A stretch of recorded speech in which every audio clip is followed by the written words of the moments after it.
আগামীকাল সকালে গণ অভ্যুত্থান স্মৃতি জাদুঘর উদ্বোধন করবেন প্রধানমন্ত্রী তারেক রহমান। আজ সচিবালয়ে আয়োজিত প্রেস ব্রিফিংয়ে এই তথ্য জানান সংস্কৃতিমন্ত্রী নিতাই রায়চৌধুরী।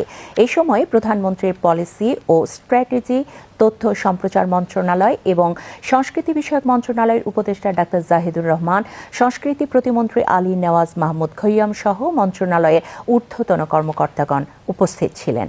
শেখ আলীর রিপোর্ট। 5 আগস্ট 2024 রাজধানীর শেরেবাংলা নগরে 17.68 একর আয়তনের এই অঙ্গন জুড়ে ছিল মূলত ফ্যাসিবাদের বিরুদ্ধে ছাত্র জনতার আন্দোলনে ক্ষোভের বহিঃপ্রকাশ। ভাঙচুর আর লুটপাটে ধ্বংসস্তূপে পরিণত হয়েছিল ক্ষমতাচ্যুত প্রধানমন্ত্রীর বাসভবন।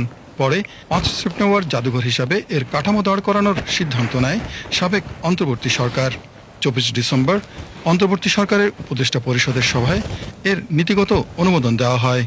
মঙ্গলবার সচিবালয় জুলাই গণঅভ্যুত্থান স্মৃতি জাদুঘর উদ্বোধনকে কেন্দ্র করে আয়োজিত সংবাদ সম্মেলনে সংস্কৃতিমন্ত্রী নিতাই রায়চৌধুরী জুলাই গণঅভ্যুত্থান দিবস উপলক্ষে সারা দেশে নানা কর্মসূচির কথা তুলে ধরেন।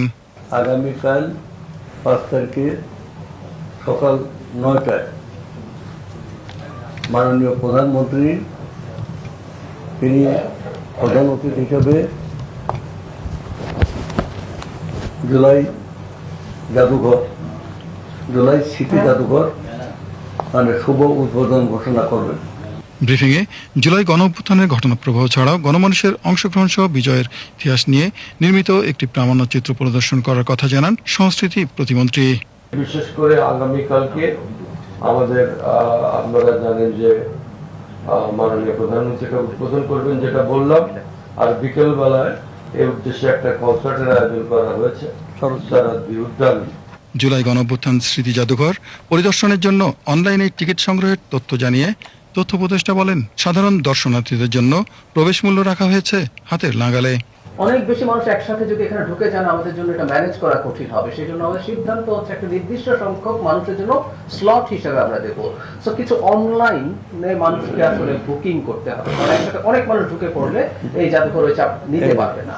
সেই কারণে ওই প্রসেস করে ইনফ্যাক্ট 6 তারিখ থেকে সাধারণের জন্য উন্মুক্ত থাকবে এবং 50 টাকা প্রাপ্তবয়স্কদের জন্য টিকিট এবং 25 টাকা হচ্ছে শিশুদের জন্য।